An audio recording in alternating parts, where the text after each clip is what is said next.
तेलंगाना में भारतीय जनता पार्टी की सरकार बन सकती है, लेकिन तेलंगाना में भारतीय जनता पार्टी की सरकार तभी बनेगी जब हर वो कार्यकर्ता, हर वो नेता सही तरह से काम करेगा। जब कोई बड़े पद का जब चयन होने का जब समय आता है, जब तेलंगाना राज्य के प्रेसिडेंट का डिक्लेरेशन का जब समय आता है, तो कम से कम पार्टी यहां नहीं सोचती कि हमें कैसा प्रेसिडेंट बनाना चाहिए। हम बार बार यही बोल रहे थे कि भाई बूथ कार्यकर्ता से लेकर अधिकारी तक चर्चा होनी चाहिए। चर्चा होने के बाद में हमें एक ऐसा प्रेसिडेंट चाहिए जो एग्रेसिव हो। यहाँ तेलंगाना में हिंदू मुस्लिम भाई भाई वाली राजनीति नहीं चलती है। तेलंगाना में सिर्फ हिंदुइज्म चलता है। मेरे जिले को टारगेट करना, मुझे टारगेट करना, आखिर कितने साल तक मैं सहूं इनका जुल्म। तेलंगाना में भारतीय जनता पार्टी की सरकार बन सकती है, लेकिन तेलंगाना में भारतीय जनता पार्टी की सरकार तभी बनेगी जब हर वो कार्यकर्ता, हर वो नेता सही तरह से काम करेगा। आज बूथ लेवल में हर वो कार्यकर्ता पूरी जान लगाकर भारतीय जनता पार्टी के समर्थन में वोट दिलवा रहा है, कार्य कर रहा है। लेकिन जब कोई बड़े पद का जब चयन होने का जब समय आता है, जब तेलंगाना राज्य के प्रेसिडेंट का डिक्लेरेशन का जब समय आता है, तो कम से कम पार्टी यहां नहीं सोचती कि हमें कैसा प्रेसिडेंट बनाना चाहिए।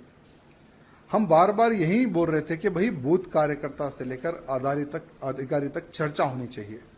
चर्चा होने के बाद में हमें एक ऐसा प्रेसिडेंट चाहिए जो एग्रेसिव हो। यहाँ तेलंगाना में हिंदू मुस्लिम भाई भाई वाली राजनीति नहीं चलती है। तेलंगाना में सिर्फ हिंदुइज्म चलता है। और जो हिंदुत्व की बात करता है ना, तेलंगाना की जनता उसको सर पर बिठाकर आगे चलती है। चाहे हमारे प्रधानमंत्री मोदी जी हो, हमारे अमित भाई जी हो, जेपी नड्डा जी हो, उन्होंने कईयों सभाएं तेलंगाना में की है।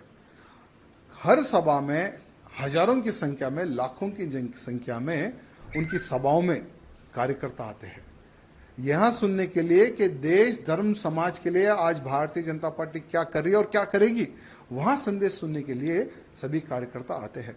और आज भी हम भारतीय जनता पार्टी से जुड़े हुए तो हमारे प्रधानमंत्री नरेंद्र मोदी जी को देखकर, अमित भाई जी को देखकर, योगी जी को देखकर, नड्डा जी को देखकर, उनके कार्य को देखकर 2014 में भारतीय जनता पार्टी में हम सम्मिलित हुए। लेकिन दुर्भाग्य देखिए, 2014 से लेकर आज तक इतने तकलीफों का सामना हम लोगों को करना पड़ रहा, बाहर नहीं, पार्टी के अंदर ही।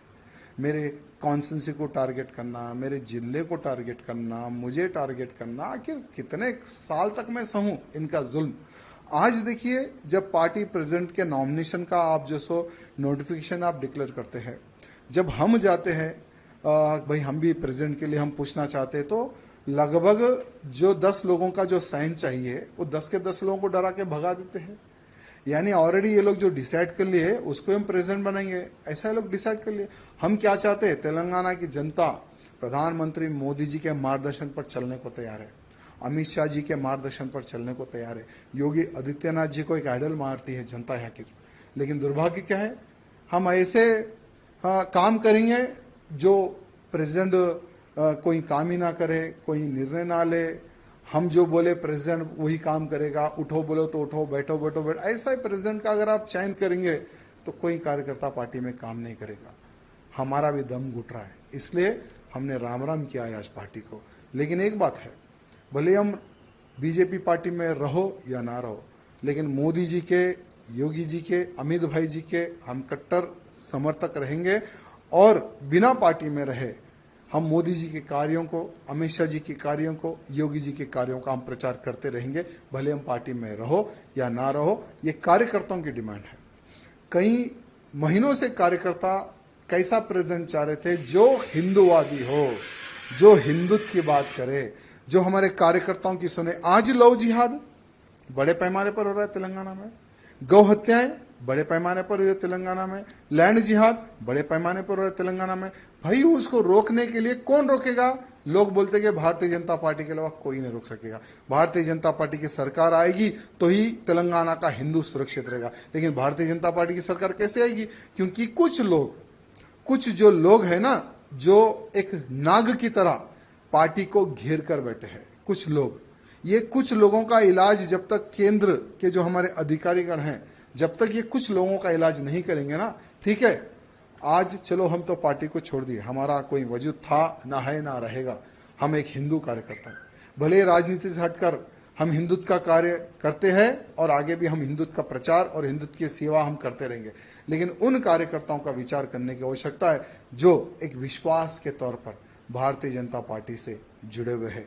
इसलिए हमारे प्रधानमंत्री मोदी जी से, अमित शाह जी से निवेदन करना चाहूंगा कि पूर्ण एक बार विचार करें और भारतीय जनता पार्टी का अध्यक्ष कैसा होना चाहिए, ये मैं नहीं, हर वो बूथ कार्यकर्ता, हर वो अधिकारी, हर वो जो पार्टी के लिए जो खून बहा है, उनका एक समावेश, एक मीटिंग करने के बाद में उन कार्यकर्ताओं का आप इलेक्शन कीजिए, उन कार्यकर्ताओं से आप प्रपोजल लीजिए, तब देखिए कैसा प्रेसिडेंट यहाँ के बीजेपी के कार्यकर्ता, बूथ कार्यकर्ता चाहते हैं, ये हमारे केंद्र के अधिकारियों को पता चलेगा। आपका आगे कार्रवाई कैसे होने वाली सर? देखिए कुछ नहीं, हमने किशन रेड्डी जी को यहाँ कहा कि आपके ही हाथों से हम पार्टी में ज्वाइन हुए थे 2014 में और आपके ही हाथों में हम रिजाइन दे रहे हैं, हम पार्टी के बाहर जा रहे हैं, क्योंकि ये मोनोपोली जब तक पार्टी में बंद नहीं होगी तब तक पार्टी सत्ता में नहीं आएगी और हम दम घुट घुट कर हम पार्टी का सर्वनाश हम नहीं देख सकते।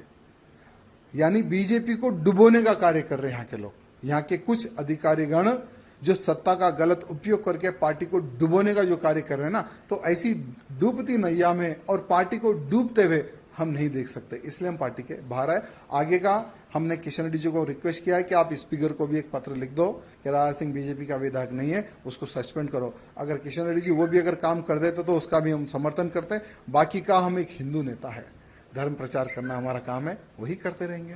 सर आप इतने साल से पार्टी में रहे, 3 बार आपने बीजेपी में जीते और आपकी और पार्टी वर्कर्स को क्या बोलना चाहिए सर? मेरे पार्टी के कार्यकर्ताओं से यही निवेदन करना चाहूंगा, ठीक है ये मेरा व्यक्तिगत निर्णय था, क्योंकि हर इंसान कुछ सालों तक जुल्म सह सकता है, लेकिन कंटिन्यू जुल्म सह होती शक्ति मेरे पास नहीं है। लेकिन आप लोग पार्टी में रहिए, पार्टी की सेवा करते रहिए, आज नहीं तो कल आपके अच्छे दिन आएंगे।